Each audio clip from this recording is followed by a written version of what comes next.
Hello everyone. UPPSC आयोग के द्वारा एक बार फिर से कुछ भर्ती परीक्षाओं में यहाँ पे बड़े बदलाव की तैयारी की जा रही है। इसको लेकर के एक नियमावली भी यहाँ पर तैयार कर ली गई है और उससे संबंधित जो है शासन को नियमावली भेजी जा चुकी है, जहाँ पे मंजूरी का इंतजार किया जा रहा है। यह मंजूरी मिलते ही यहाँ पर एग्जाम पैटर्न चयन प्रक्रिया में होने वाले बदलावों को लागू किया जाएगा।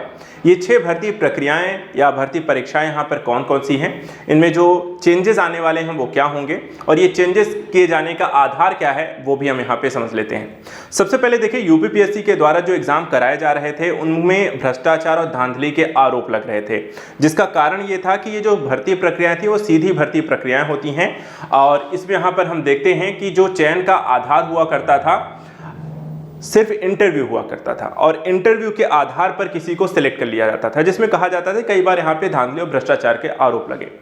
अब यहाँ पर जो बदलाव लाया गया है वो क्या है वो समझ लीजिए।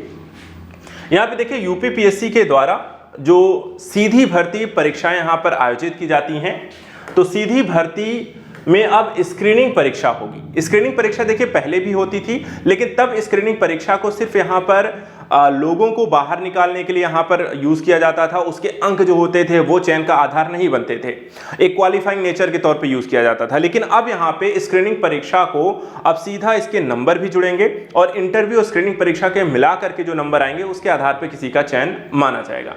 तो यहाँ पर जो पैटर्न ये चेंज किया गया है, अब स्क्रीनिंग परीक्षा जो होगी उसके 75% अंक जुड़ेंगे और इंटरव्यू के जो होंगे वो 25% यहाँ पर अंक जोड़ करके एक मेरिट लिस्ट में बनाई जाएगी। जो पहले केवल यहाँ पर इंटरव्यू के अंकों के आधार पर चयन किया जाता था, जिसमें यहाँ पर देखा जाता है कि विवाद का विषय हमेशा बना रहता था। आरोप देखिए लगते रहे हैं कि मनमाने तरीके से अंक देकर चयन करते थे। भ्रष्टाचार का एक तरीके से आप कह सकते हैं, धांधली के आरोप हैं, घूसखोरी के आरोप यहाँ पर आपको इन भर्ती प्रक्रियाओं में लगते रहे।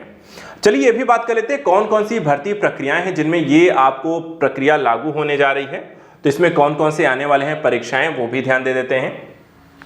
देखिए, आयोग के द्वारा जो भर्ती या चयन प्रक्रिया में जो बदलाव किए जाने का यहाँ पर निर्णय लिया है, तो स्क्रीनिंग परीक्षा और इंटरव्यू के आधार पर विवाद को समाप्त करके 6 प्रकार की भर्तियों पे इसे लागू किया जाएगा। कौन कौन सी हैं? तो इसमें देखिए, पहली जो भर्ती है राजकीय महाविद्यालय में असिस्टेंट प्रोफेसर की जो भर्ती होती हैं, सहायक रेडियो अधिकारी की भर्ती आती है, खान अधिकारी की भर्ती है, पशु चिकित्सा अधिकारी की भर्ती है, यूनानी मेडिकल अधिकारी हैं और आयुर्वेदिक मेडिकल यहाँ पे अधिकारी भर्ती हैं। ये 6 भर्ती प्रक्रियाओं में ये बदलाव किए जाएंगे और इन भर्ती प्रक्रियाओं में अब स्क्रीनिंग परीक्षा भी होगी जिसके 75% अंक जुड़ेंगे और 25% आपके इंटरव्यू के अंक के आधार पर फाइनली यहाँ पर मेरिट जारी की जाएगी और उसी के आधार पर चयन किया जाएगा। तो जैसे यहाँ पर अपडेट आती है, शासन यहाँ पे जो भी इसको मंजूरी देता है, वैसे यहाँ पर इन सभी भर्ती प्रक्रियाओं में ये रूल्स यहाँ पे लागू हो जाएंगे। उनको लेकर के यहाँ पर मेरिट, पाठ्यक्रम इत्यादि यहाँ पे आयोग के द्वारा जारी किया जाएगा। फिलहाल यहाँ पर ये 6 भर्ती प्रक्रियाएं जिन अभ्यर्थी जो भी इस एग्जाम की तैयारी करते हैं या इस तरह की पोस्ट को लेकर प्रिपेयर करते हैं, उन सभी अभ्यर्थियों के लिए ये इंपॉर्टेंट न्यूज़ थी जो यहाँ पर हमने डिस्कस कर ली। तो आज के सेशन में इतना ही। नेक्स्ट वीडियो में कुछ और इंपॉर्टेंट न्यूज़ को लेकर डिस्कस करते रहेंगे। आप हमारे साथ लगातार जुड़े रहें, सब्सक्राइब करें। Thank you so much and good luck.